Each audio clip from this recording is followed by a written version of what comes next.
भूमि पर लहरा रहा है आज।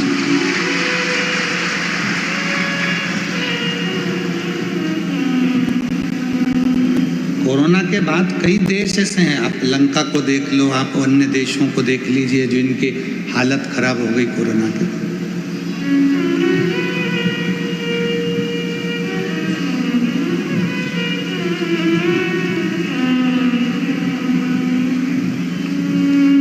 पाकिस्तान जैसा देश हो, अन्य देश नीचे चले गए, पर भारत आज भी उसी आनंद के साथ खड़ा है। उसका कारण केवल एक है, आपकी मेहनत, आपका परिश्रम, आपकी लगन और राष्ट्र के प्रति आपका समर्पण और शिव के प्रति आपका विश्वास। भगवान देवादिदेव महादेव के प्रति आपका भरोसा, विश्वास। और शंभू शरणे पड़ी मारो घड़ी रे दुख काटो दया करीने दर्शन आतो। शंभू शरणे मांगो घड़ी रे घड़ी दुख काटो दया करी दर्शन। शंभू शरण मांगो घड़ी रे दुख काटो दया करी दर्शन। एक पार्थिव शिवलिंग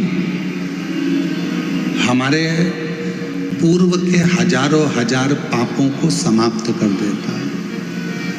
एक पार्थिव पूजन हमारे जीवन के ना जाने कितने कितने पाप कर्म हैं उनको समाप्त कर देता है। जैसे दो रिश्ते, अंदर का प्रेशर होगा, दो रिश्ते,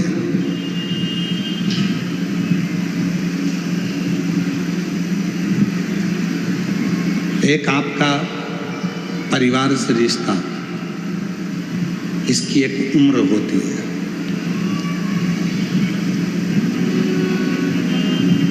परिवार का जो रिश्ता है इसकी एक उम्र है। जन्म लिया, रिश्ते बन गए। माँ, बाप, बहन, भाई, बुआ, फूफा, मामा, मामी, मौसा, मौसी, काका, काकी, ताऊ, ताई, नाना, नानी, ये सारे रिश्ते बन गए। ये सब रिश्ते, इनकी उम्र है। ये रिश्ते कब तक रहेंगे? जब तक आप जिंदा हैं, फिर ये रिश्ते समाप्त।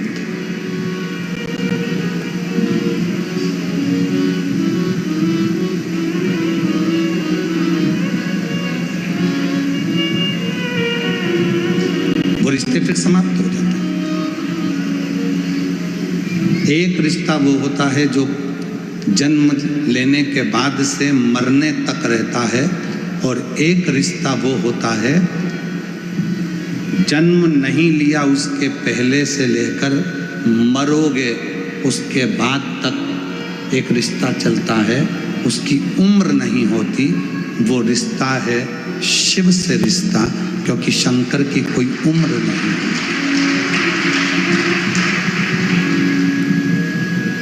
संसार के लोगों की उम्र है, तो एक उम्र तक का रिश्ता होता है। शिव जी की कोई उम्र नहीं है। आप कहोगे कि भोलेनाथ जी की उम्र का अंदाजा कैसे लगा सकते हैं, तो आप खुद जरा विचार करिए। सती माता प्रसूति के गर्भ से जन्म लेती हैं और गोदी में माता सती है। 33 कोटि देवताओं को बुलाया गया, उसमें भगवान देवाधिदेव महादेव आकर खड़े हुए। सती मैया शिव जी को देख रही हैं, शिव सती को देख रहे हैं। सती शिव को, शिव सती को देख रिश्ता।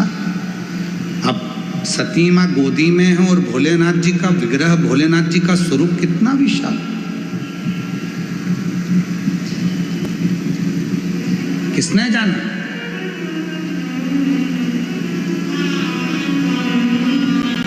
महाराज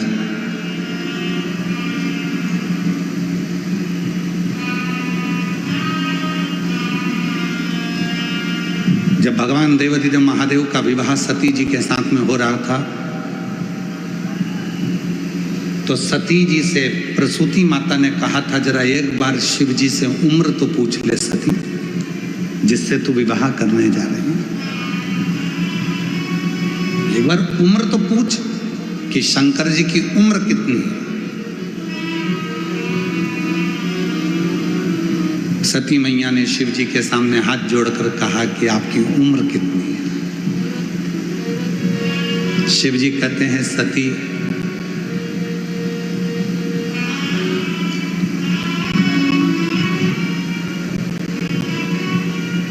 ए सती, तेरे 88 लाख जन्म तो मैंने अपनी आंखों से देखे हैं। कितने जन्म? 88 लाख जन्म तेरे मैंने अपनी आंखों से देखे हैं, और तेरे पिता के करोड़ों करोड़ों जन्म मैंने नेत्रों से देखे हैं। अब तू अंदाजा लगा ले कि मेरी उम्र कितनी होगी।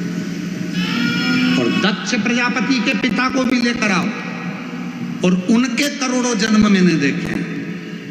और दक्ष प्रजापति के पिता दादाजी को भी लेकर आऊं, उनके करोड़ों जन्म मैंने देखे हैं।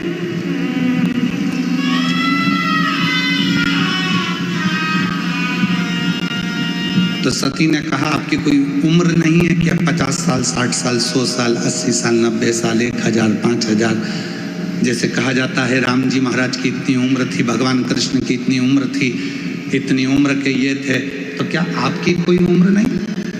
आपकी कोई उम्र? सती, यदि मेरी उम्र होती तो मैं केवल संसार के लोगों से संसार के बीच में रहकर ही रिश्ते रखता। मेरी उम्र का ठिकाना नहीं है, क्योंकि मैं अमर हूं। इसलिए जो जन्म लेता है, जो मेरा होता है, जो जन्म नहीं लिया, माँ के गर्भ में भी आया, तब भी मैं उसका साथ देता हूँ। बाहर निकलता है तो भी साथ देता हूँ, मरता है तो भी साथ देता हूँ, मरने के बाद भी साथ। एक रिश्ता, एक संबंध जो मुझसे दुनिया के लोग जोड़ लेते हैं, वो संबंध वो प्रबल संबंध होता है कि वो संबंध कभी खत्म नहीं होता, समाप्त ही नहीं होता। और कोई पिछले जन्म के अच्छे कर्म मुझे बाबा तेरा संग मिला, कोई पिछले जन्म के अच्छे कर्म मुझे बाबा तेरा संग मिला। जहाँ सारी दुनिया झुकती है, जहाँ सारी दुनिया झुकती है, मुझे वो आली दरबार मिला, दरबार मिला। कोई पिछले जन्म के अच्छे कर्म मुझे बाबा तेरा संग मिला, कोई पिछले जन्म के अच्छे कर्म मुझे बाबा तेरा संग मिला। जिसने जान लिया, जिसने वेद को, शास्त्र को पढ़ा है, ध्यान करा है, स्मरण करा है, वो जिंदगी में पहचान गया कि शिव है क्या।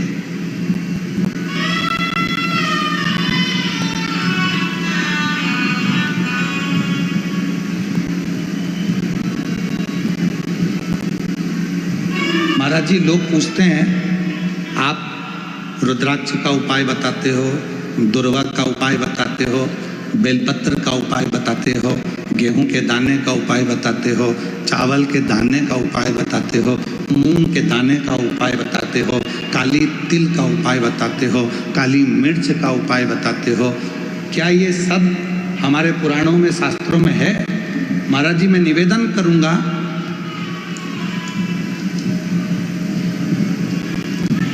फ्रांस के राजा नेपोलियन ने अपनी वाणी में एक शब्द कहा।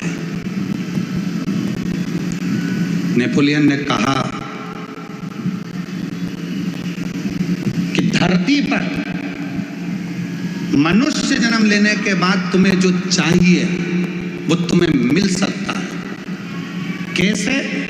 बस तुम्हें जो धरती पर चाहिए वो कहीं ना कहीं किसी ना किसी पुस्तक में हमारे पुरखों ने लिख दिया है।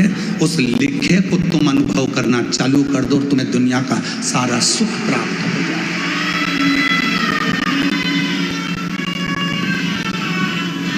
महाराज,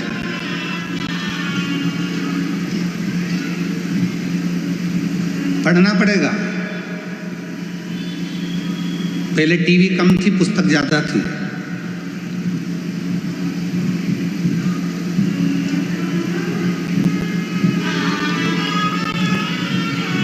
पहले टाकीज कम थे, लाइब्रेरी ज्यादा थी। पहले लैपटॉप कम थे, पुस्तकें ज्यादा थी। पढ़ना पड़े,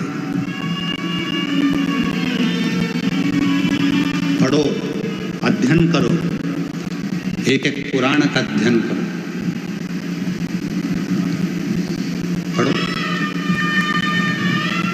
और जिस दिन तुमने पढ़ना चालू कर दिया, हम फिर कहेंगे गीता प्रेस गोरखपुर की सारी पुराणे अपने घर में ले आओ, रोज प्रतिदिन एक एक पुराण का अध्ययन करा करो कि सियोर वाला बाबा दुर्वा चढ़ाने का बोला है तो कहाँ से बोला है, उसको पढ़ो, मिलेगा तुम्हें।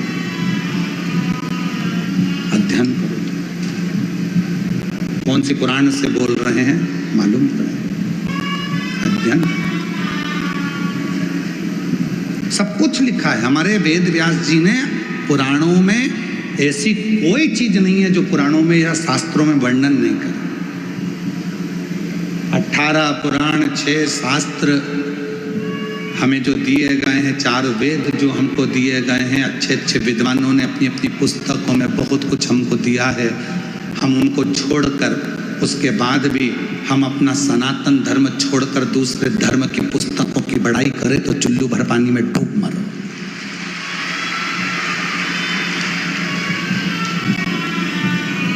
अपने सनातन धर्म की पुस्तकों को छोड़कर, 4 वेदों को छोड़कर, 6 शास्त्रों को छोड़कर, 18 पुराणों को छोड़कर, और हमें दूसरा धर्म यदि पसंद आ रहा है कि उनकी उसमें ये लिखा था तो उनके उसमें ये लिखा था तो उनके उसमें ये लिखा था। हमारे पुराणों में, हमारे शास्त्रों में, हमारे वेदों में कम लिखा है।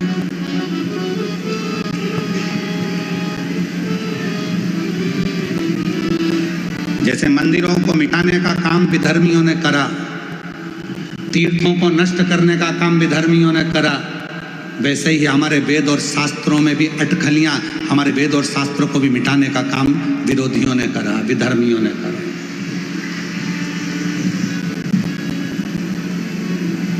पढ़ता नहीं है व्यक्ति, बस कह देता सियोर वाले महाराज जी ने कहा था, ये करा वो करा। सियोर वाले महाराज जी ने बोला था कि बेलपत्र को ऐसे चढ़ाना, ऐसे। एक बेलपत्र की डंडी की दिशा की भी मूलता रहती है कि डंडी कहाँ रखना है।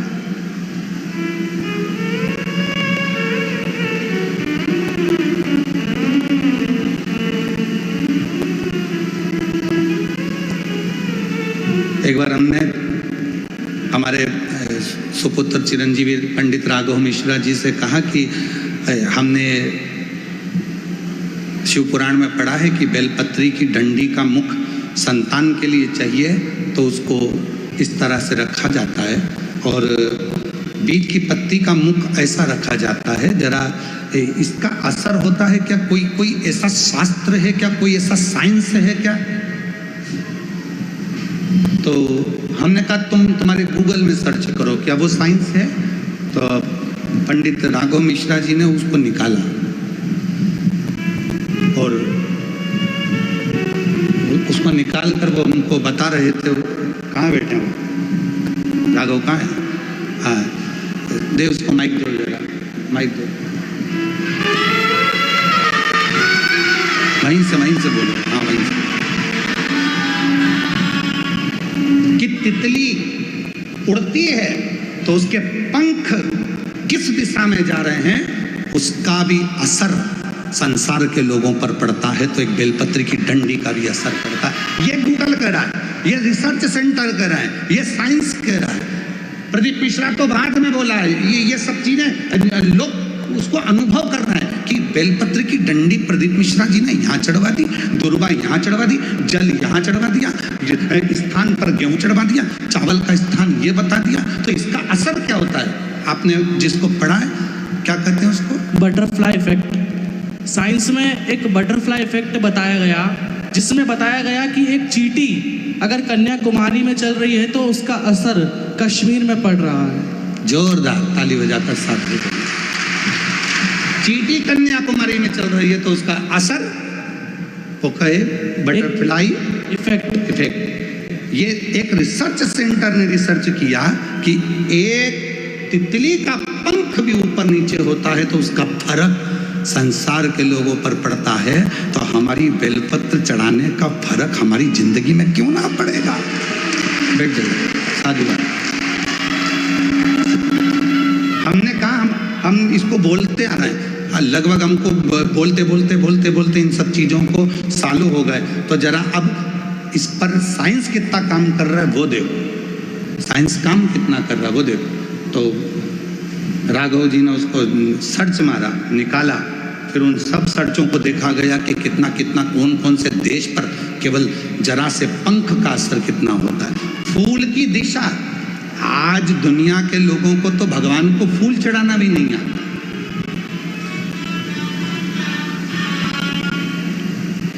हम आपसे पूछें कि शिव जी को फूल कैसे चढ़ाया जाता है, हम आपसे पूछें कि भगवान को फूल कैसे चढ़ाया जाता है, तो आप फूल दो जरा।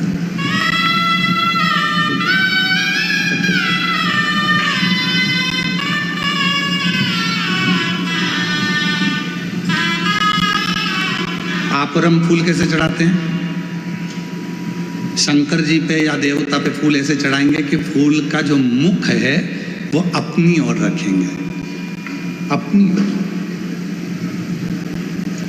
और डंडी का मुख कहाँ रखा? भगवान की ओर, क्योंकि भगवान जब बैठे रहते भगवान के सामने आप इस तरह से उसको श्रृंगार के भाव से जमा देते हो, भगवान के सामने ऐसे चढ़ा देते हो। अब भगवान है यहाँ, फूल चढ़ा रहे हो, मुख उधर और भगवान बैठे इधर।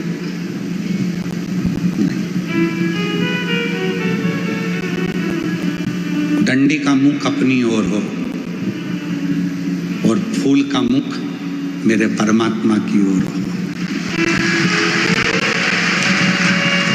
परमात्मा किसी को दिया जाता है तो उसको डंडी से नहीं दिया जाता, उसको पुष्प का अग्र भाग दिखाया जाता है।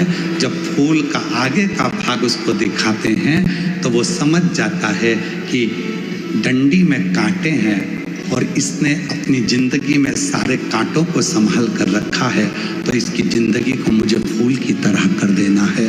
वो समझ जाता है, वो समझता है। अब हम परमात्मा को रिझा रहे हैं, रोज मंदिर जा रहे हैं, भोलेनाथ जी कृपा करना, भोलेनाथ जी दया करना, भोलेनाथ जी मैं तेरी शरण में हूँ, शिव जी कृपा करना, संतोषी माता कृपा करना, राम जी कृपा करना, गणेश जी कृपा करना, भवानी कृपा करना। सबने भगवान के सामने फूलों को जमा दिया, श्रृंगार कर दिया, पर फूल का मुख परमात्मा की ओर नहीं कर।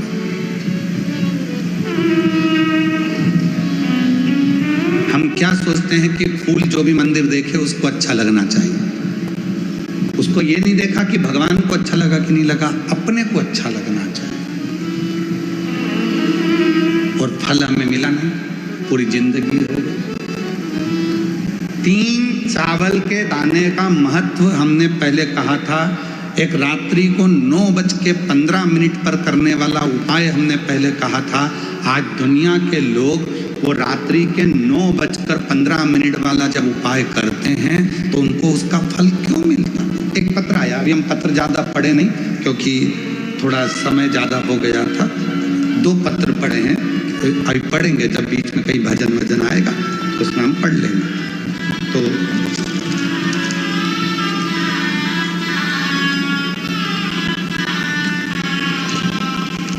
मनीषा पति सुंदरलाल सापले, जिला बड़वानी, मध्य प्रदेश से आई।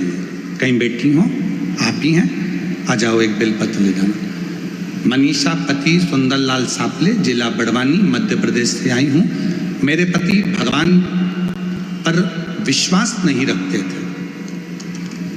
मैं जल चढ़ाने जाती थी तो चिल्लाते थे, मगर कुबेर भंडारी की ऐसी कृपा हुई कि मेरे पति अब मेरे साथ 1 लोटा जल चढ़ाने मंदिर जाते हैं। 1 लोटा जल की महिमा क्या बताऊं गुरुजी। पति ने विश्वास कब करा? जब मैं अपने पति को जल चढ़ाने के लिए लेकर चली गई।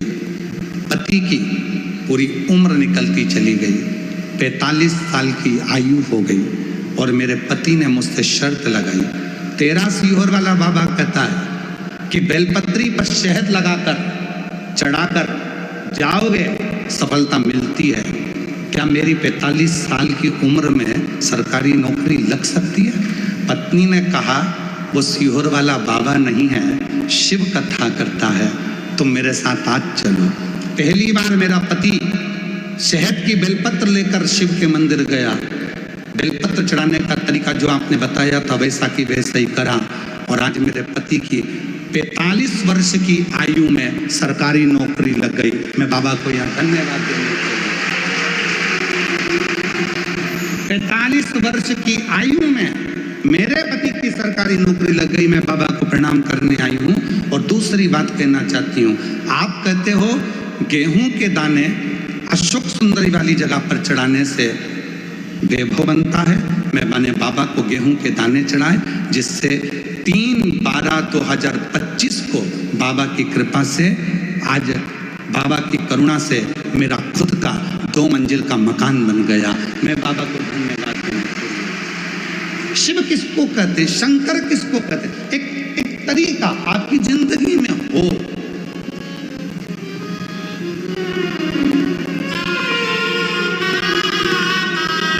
हमारा चिकित्सा विभाग कहता है दूध पीना है तो दूध को पीने के लिए खड़े होकर पिया जाता है और पानी को पीना है तो बैठकर पिया जाता है, शरीर के लिए ठीक। उसी तरह शिव को जल चढ़ाने का भी तरीका होता है तो शंकर को पुष्प चढ़ाने का भी तरीका होता है, तो शंकर को चावल का दाना चढ़ाने का भी तरीका होता है। ये दुनिया के लोग जितना विरोध करना इनको करें, पर उस विरोध का हल जब निकलेगा जब आप खुद अपनी पुराणों में अध्ययन करोगे कि सीहोर वाले महाराज ने बोला, तो बोला कहाँ से, उसका अध्ययन करो, उसको पढ़ो। जैसे नेपोलियन, फ्रांस के राजा नेपोलियन ने कहा कि हमारे बुजुर्गों ने, हमारे गए हुए उन संतों ने अपनी पुस्तकों में सब कुछ लिख दिया, बस उसको तुम जितना अपने शरीर पर उतारोगे उतना तुम्हारा वैभव बढ़ते चले जाएगा। आप उतारो तो शरीर। हम केवल मोबाइल तक रह गए, हम केवल लैपटॉप तक रह गए, हम केवल टीवी तक रह गए, पर हम पुस्तकों को छोड़ दिए, हमने पढ़ना छोड़ दिया, हमने अध्ययन करना छोड़ दिया।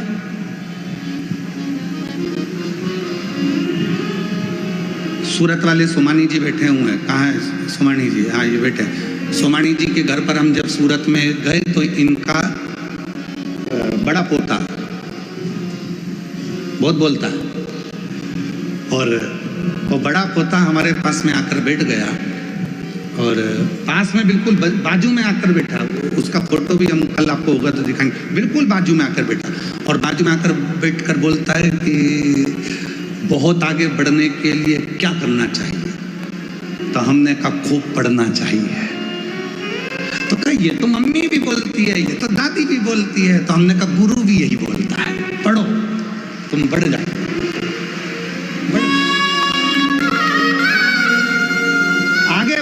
सबसे बड़ी कुंजी चाबी है तुम्हारा पढ़ना। केवल विरोध करना नहीं, उसको पढ़ो। भोले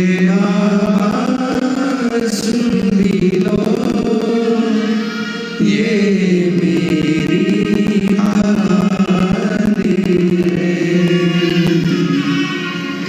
बाबा का स्मरण तरीका, बेलपत्र चढ़ाने तरीका होता है, पुष्प चढ़ाने का तरीका होता है, जल चढ़ाने का तरीका होता है, भगवत भजन करने का।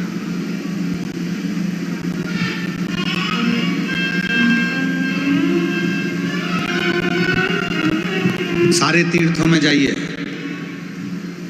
हम मना नहीं करेंगे, वहां तुमको जैसा करना है वैसा करो, पर कुबेरेश्वर धाम की धरा पर आओ तो 5 छोटे छोटे कंकर बीन कर उसकी आराधना साधना कर कर बैठ कर 108 बार श्री शिवाय नमस्तुभ्यम करो।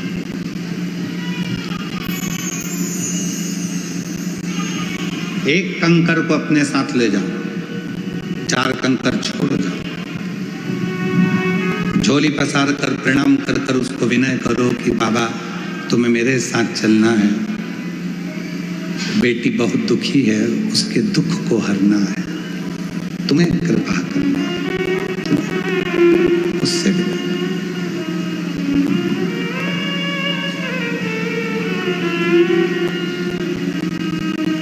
और मेरे बाबा दया करना,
एक बेलपत्र लेना, एक चावल का दाना लेना, एक दुर्वा लेना, कभी आप कह देते हो कि कनेर का फूल के साथ लाल कलर का चावल का दाना लेना। सबका तरीका है, सबका स्वरूप है, सब फल देते हैं, बस विश्वास के साथ करना होता है, विश्वास के साथ। एक पत्र आया है,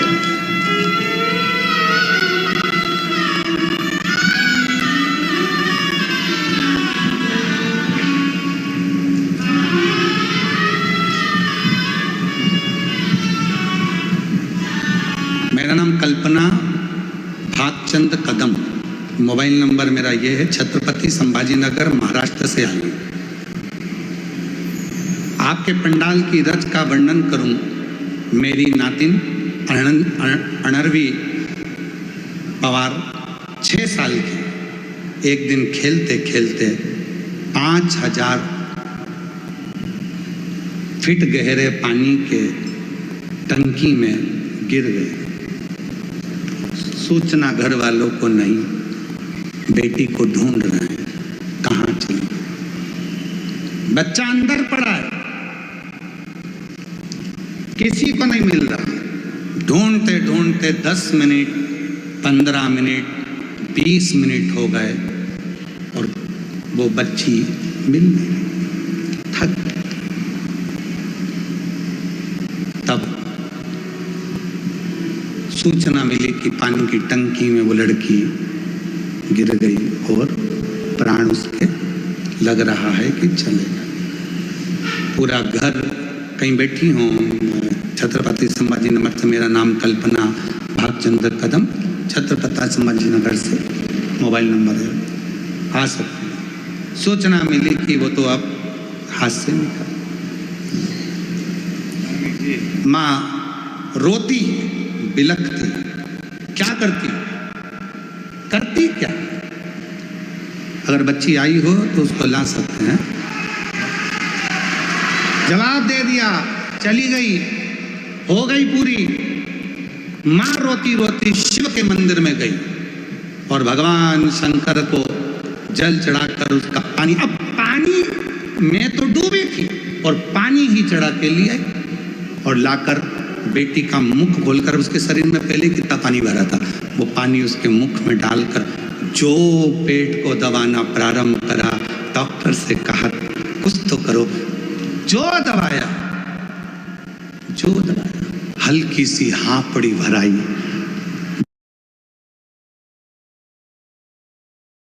जो आधे घंटे से पानी की टंकी में पड़ी थी वो जिंदा निकल गई। ये शिव है, इसको शिव कहते हैं, इसको शंकर कहते हैं। याद आया उसको, सियोर वाला बाबा बोला था एक लोटा जल सारी समस्या का हल है। याद आया, दौड़ पड़ी, मेरी बेटी मेरे हाथ से